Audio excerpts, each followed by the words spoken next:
좁은 문을 통해 본 현대적 의미. 50 넘어 좁은 문 앞에 선 남자. 쉰이 넘은 나이에 좁은 문을 다시 읽는다는 것은 묘한 감회를 불러일으킨다. 젊은 시절 이 작품을 처음 접했을 때는 알리사의 극단적 선택이 이해되지 않았다. 사랑하는 사람과 함께하는 것이 왜 죄악인가? 종교적 완벽성이라는 것이 과연 개인의 행복보다 우선할 수 있는가? 그런 의문들이 머릿속을 떠나지 않았다.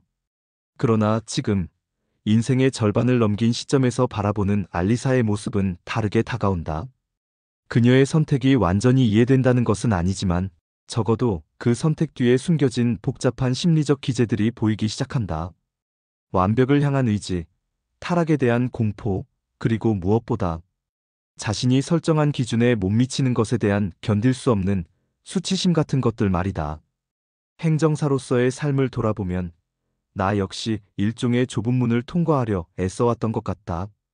공정거래와 하도급, 산업재해, 행정심판 등의 업무를 다루면서 늘 완벽을 추구해왔다.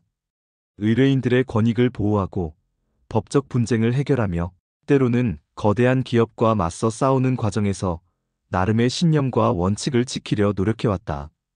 하지만 그 과정에서 놓친 것들도 많았다. 가족과의 시간, 개인적인 즐거움, 그리고 때로는 인간적인 따뜻함까지도. 현대사회의 알리사들. 오늘날 우리 주변에는 수많은 알리사들이 존재한다. 완벽한 성과를 위해 자신을 혹사시키는 직장인, 아이들의 성공을 위해 자신의 모든 것을 희생하는 부모, 이상적인 관계를 꿈꾸다 현실의 사랑을 놓치는 연인들. 이들 모두는 알리사와 같은 딜레마에 빠져 있다. 더 높은 곳을 향한 열망과 현실적 행복 사이에서 갈등하며 때로는 전자를 선택해 후자를 포기하는 것이다. 특히 한국 사회의 경쟁 구조 속에서 이런 현상은 더욱 두드러진다. 성공이라는 좁은 문을 통과하기 위해 개인의 행복은 뒤로 미루고 관계는 수단화되며 인간다운 삶은 사치로 여겨진다. 나 역시 이런 사회적 압력 속에서 살아왔고 그 과정에서 많은 것들을 잃었다는 깨달음이 최근 들어 더욱 선명해지고 있다. 소통의 부재가 만든 비극. 좁은 문의 가장 아픈 지점은 제롬과 알리사가 서로를 깊이 사랑하면서도 진정한 소통에 실패한다는 것이다. 각자의 신념과 이상에 갇혀 상대방의 진심을 이해하지 못하고 결국 비극적 결말에 이르게 된다.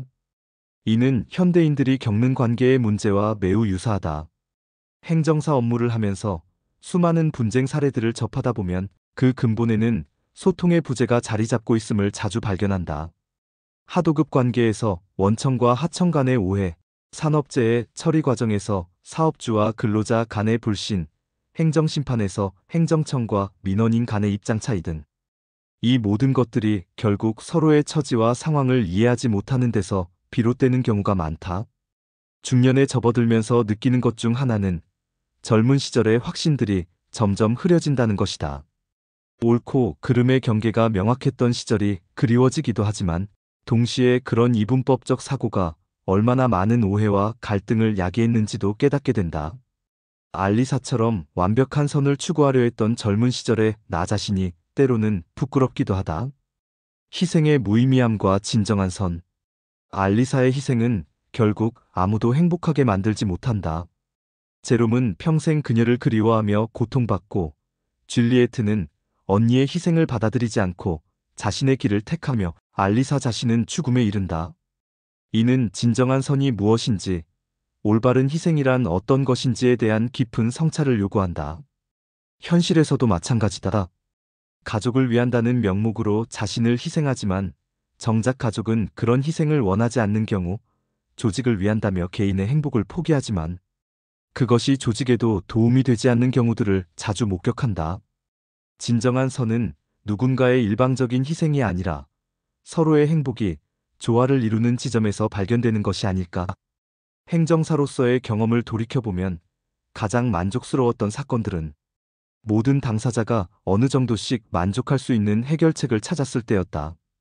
한쪽의 완벽한 승리보다는 서로가 받아들일 수 있는 타협점을 찾는 것, 그것이 현실에서의 지혜이자 성숙함이라는 생각이 든다. 극단적 이상주의의 함정. 알리사의 비극은 극단적 이상주의가 가져오는 위험성을 잘 보여준다. 완벽한 순결, 완벽한 신앙, 완벽한 사랑을 추구하다가 결국 모든 것을 잃게 되는 것이다. 현대사회에서도 이런 함정에 빠지는 사람들을 자주 본다. 완벽한 부모가 되려다 아이와의 관계를 망치거나, 완벽한 전문가가 되려다 인간적 매력을 잃어버리거나, 완벽한 성공을 꿈꾸다 현실의 작은 행복들을 놓치는 경우들 말이다.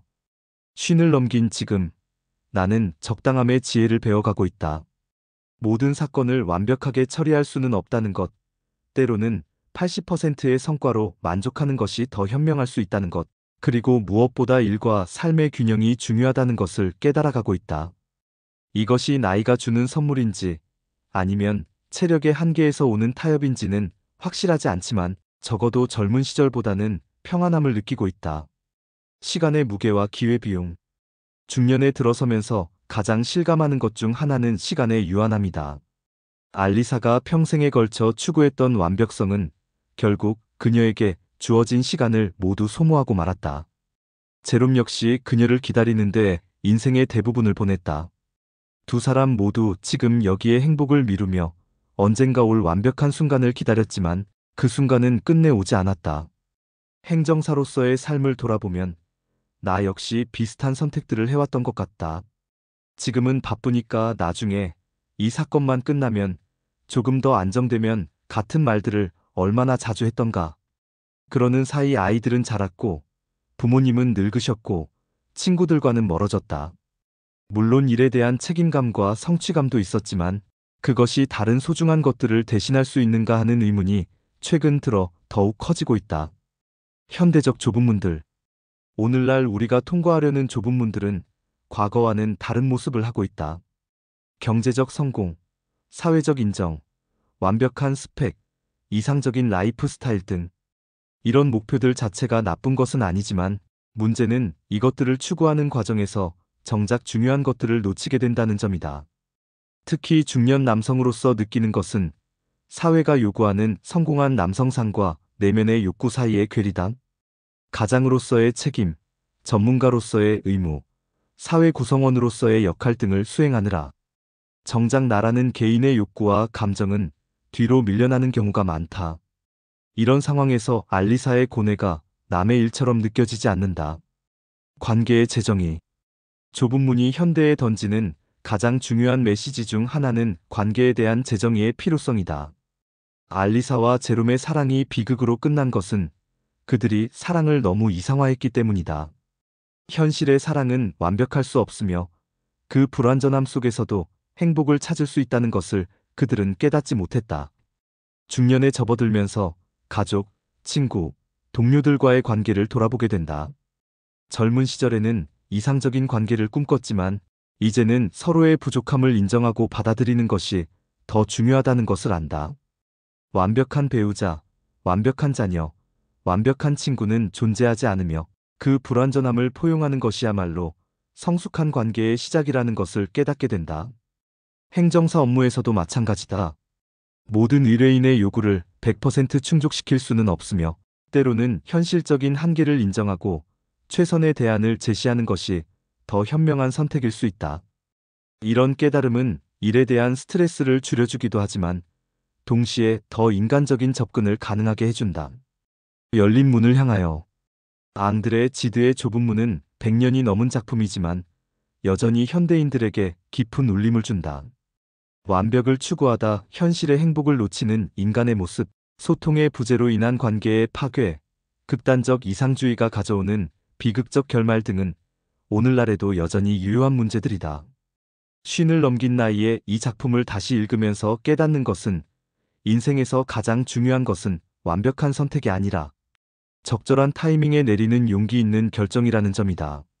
알리사처럼 좁은 문만을 고집하기보다는 때로는 넓은 문으로도 들어갈 수 있는 유연성을 갖는 것이 필요하다. 행정사로서, 중년 남성으로서, 그리고 한 인간으로서 앞으로 남은 시간들을 어떻게 채워나갈 것인가를 생각해본다.